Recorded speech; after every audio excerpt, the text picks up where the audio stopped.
Hi, welcome to our Bible study class this August 22nd, 2013. Today we'll focus on Luke 12, which was the Gospel last Sunday, up to and including the Gospel next Sunday.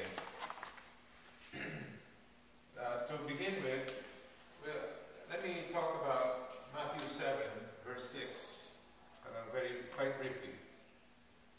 In Matthew 7, verse 6, this is where Jesus and the woman was talking to him, and this woman was pleading with Jesus.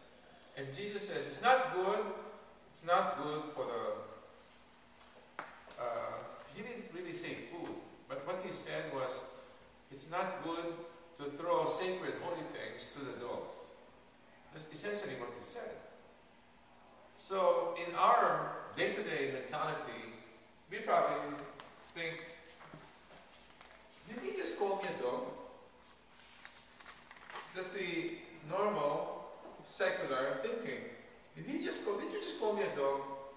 And what would be the consequence in today's language if you call someone a dog?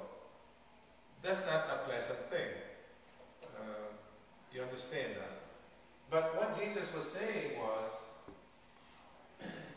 you have taken some qualities of a dog. Because Jesus was talking about these two things. This is what Jesus said. Do not be what is holy to dogs. And there are two words that we need to understand at this point. The first word is simile. It's not simile, it's simile. Simile is a figure of speech. It compares two unlike things using words like and as. An example of this is, he works like a horse. When you say someone works like a horse, what does that mean? Someone is really working hard, right? Well, we're not saying that person is a horse. That's a simile. You understand? That's an example of a simile. He works like a horse. Or, it's raining cats and dogs. It's raining cats and dogs. You don't see cats and dogs falling down from heaven. It's just rain, plain rain. It means very strong rain. It's pouring. Now the other word is metaphor. Metaphor is also a figure of speech and also compares two things. But this is more forceful. The reason? Because the distinction intended is often ambiguous. Example of this is, if you see someone eating, devouring the food, as if this someone is so hungry, as if this someone has not seen food for a long time, and you can say, what a pig. What a pig. So, to someone's ear, that would sound like, did you just call me a pig? You understand? That's a metaphor. That's a metaphor. We're actually comparing someone who's eating with a pig, because some qualities of a pig is being demonstrated. You see the distinction between the two? These two words will somehow explain to you Matthew 7:6, when Jesus said what he said. Is that clear? Very well. So let's go to our lesson.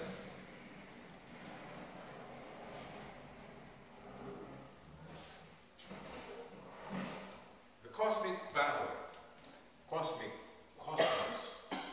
is it's a battle that's been engaged. It's actually raging right now. You probably hear people say, what's the matter with this world? There's too many wars, so much killings. In Syria, they just attacked their own people with chemical weapons. In Syria, killing 1,000 people immediately. 1,000 people. Well, Abraham Lincoln attacked his own people too. Abraham Lincoln killed more Americans than Hitler did. Because of the, that was was civil war. That was the civil war. That's what they have in Syria too. Yeah, it's at the brink of civil war. So in other words, so people would say, what's going on in the world, right? And many countries are just recognizing abortion and contraception and all this, homosexual, same-sex marriage and all this. So I call it the cosmic battle. Luke chapter 12, verses 49 to 53, actually talks about Jesus saying, do you think I came to sow peace? No, I didn't come to sow peace. I came to divide you guys. A family of 5, 3 against 2, 2 against 3, a father against the son, the mother against the daughter. He came for some reason. But we call him the Prince of Peace. Now we will dig deep into that. What does it mean, Jesus being the Prince of Peace, and he's saying, no, I came to sow division? They don't seem to agree, right? They don't seem to connect. How can you be the Prince of Peace if you're sowing this division and conflict among people? Now let's see how Jesus did it, and what exactly does Luke 12 verses 49 to 53 mean? And this is something that theoretically we should have learned last Sunday. This is the gospel last Sunday. As I was saying before, if you watch EWTN, there's a Sanctus, Sanctus, Sanctus. Dominus Deus, Sabaoth. That's the title of Jesus being the Lord of armies. Lord of armies. Let's see. These are the things to talk about this cosmic battle. This battle between who and about what? So let's see. Jesus had a passion to purify. In fact, if you look at your study notes, the very top, last Sunday, it says, I wish it were already blazing. That's what Jesus was saying. Imagine that. Jesus said to his disciples, I have come to set the earth on fire. Let's talk about fire a little bit. Is fire our friend or our enemy?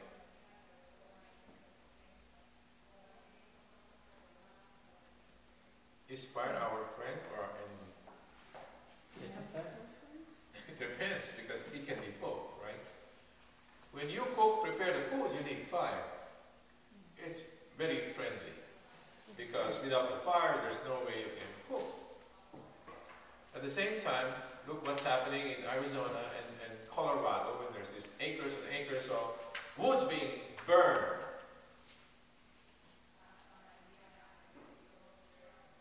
Which one is this house of a celebrity getting close? It's within a mile of the fire. So what we're saying is, Jesus said, I wish it were already blazing. I have come to set the earth on fire. What did Jesus mean by that? Well, we will find out. I have come to set the earth on fire. Is that why we have blazing fires in Arizona and California? Nevada, all the way in Colorado. What is that? Jesus has set it on fire. Well, Jesus had a passion to purify. The fire on earth is not only to purify, but also to distinguish. Very crucial. Crucial. Not only to purify, but also to distinguish. I guess the question to ask is, which side are you on? Are you on my side? Jesus asks. Are you for me or you're against me? Make up your mind now. I have come to sow division. I have come to divide you. Either you're for me or you're against me. Which side are you on? Get that? And he had a passion to purify. He had a passion to set things straight. He had a passion to show us the love of God. Purify. And this fire on earth is meant to purify us for those who are sinners but willing to be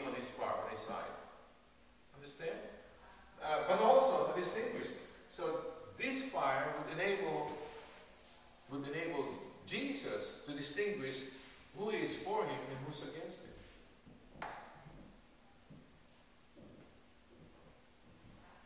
So now, keeping that in mind, the path's going to be painful. The path is going to be painful. Why? Why would it be painful? Because Jesus never said there's no suffering. Suffering will always be part. And one of my students during the day, I don't know how she got to that point, but she's the most negative person I've heard from all my life. Everything is wrong. The government is wrong, the city is wrong, the whole world is wrong.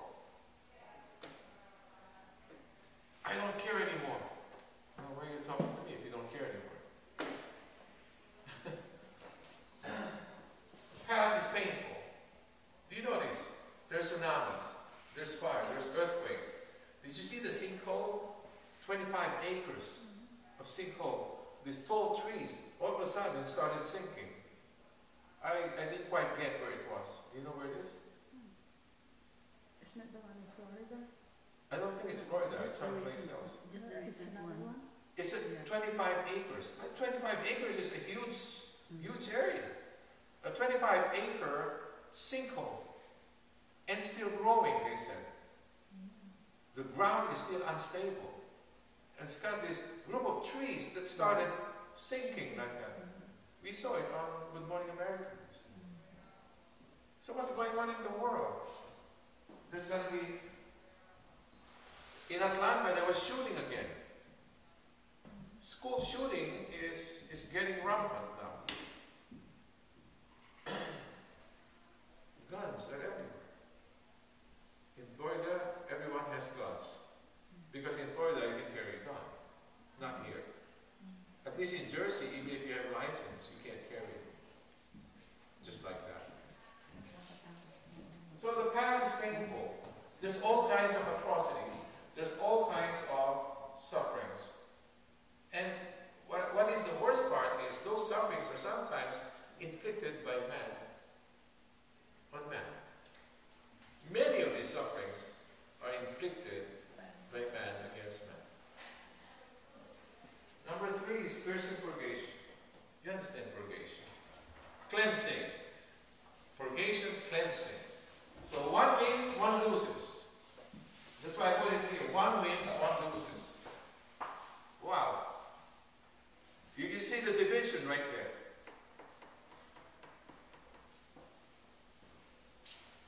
No more compromise possible. No coexistence possible. You probably have heard of this word, tolerance. Have you heard of this word, tolerance? Well, why can't you tolerate? You church people, you cannot tolerate us. Really? Why? Do you tolerate the church? So those sort of things. Hello. So there's no more compromise. Well, which way can we help you?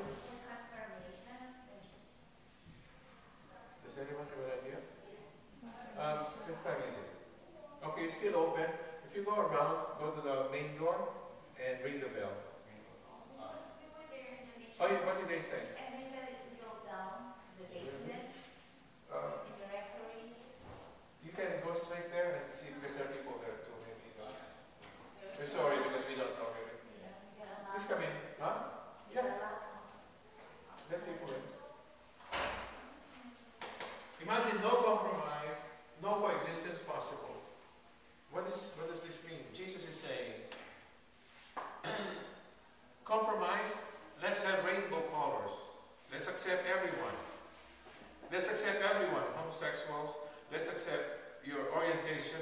Let's accept your whatever. Everyone is welcome, everybody is fine. Come on in. Go straight that way, please. Okay, yeah, come on. And Jesus is saying no more compromise. No more coexistence.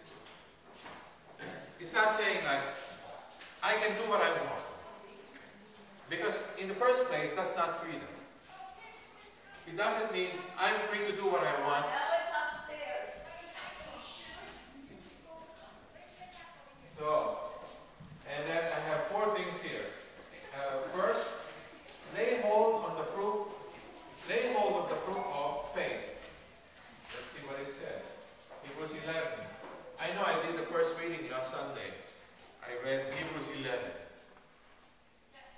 cloud of witnesses. What does it mean, lay hold of the proof of faith? How do you live? How do you live? I don't care what you say. I want to see how you live. Are you on his side or not? Leave the priority of faith. Which one is more important to you? Is it the faith or is it something else? Which one is more important to you? What is your priority in life? I hear a lot of people say, the most important thing to me is my child, is my son, is my daughter. Have you heard people say that? Yeah. The most important. Nothing comes before my child. I will die for my child.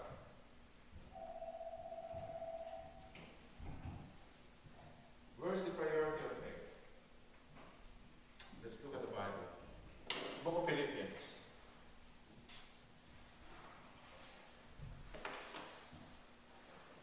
Book of Philippians, chapter 3.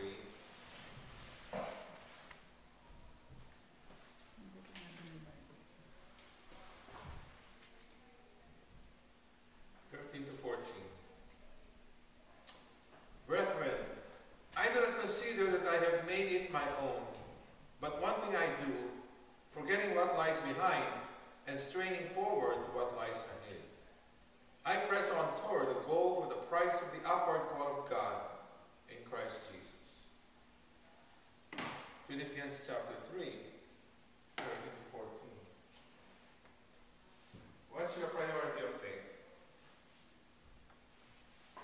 Jesus number one, or there are many things before Jesus? You know, one good measure is this. I learned this from one saint. Actually a doctor of the church, Saint Teresa of Avila. Every day, God gives us 1,440 minutes. Every day. 1,440. In one of my previous classes, I've written this down, 1,440. Now let's start deducting things. How many minutes do we use sleeping?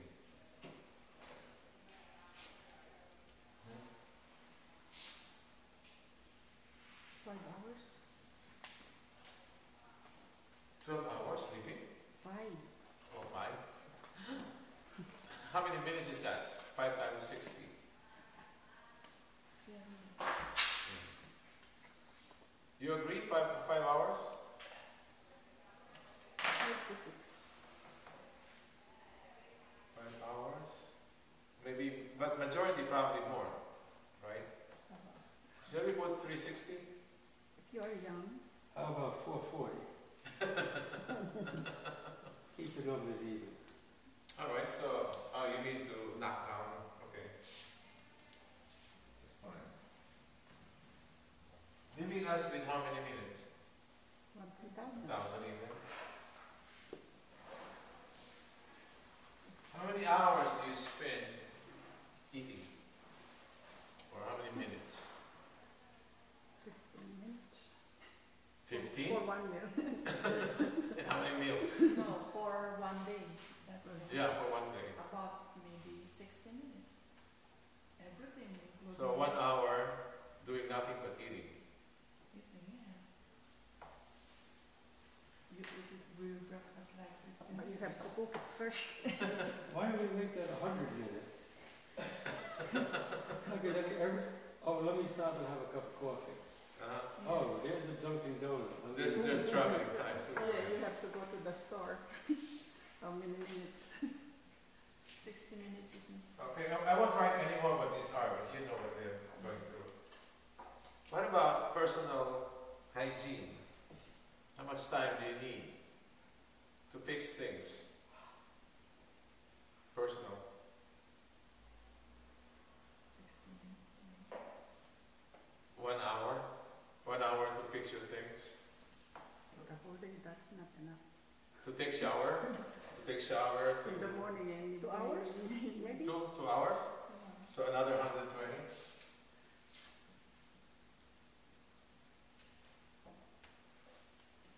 How many hours do you spend, how many minutes do you spend working to make a living? 8 hours. Including traveling like 10 hours. 10 hours. Yeah, 10 hours or 10. So 10 times 60 is 600. Yes. 100 already. 600.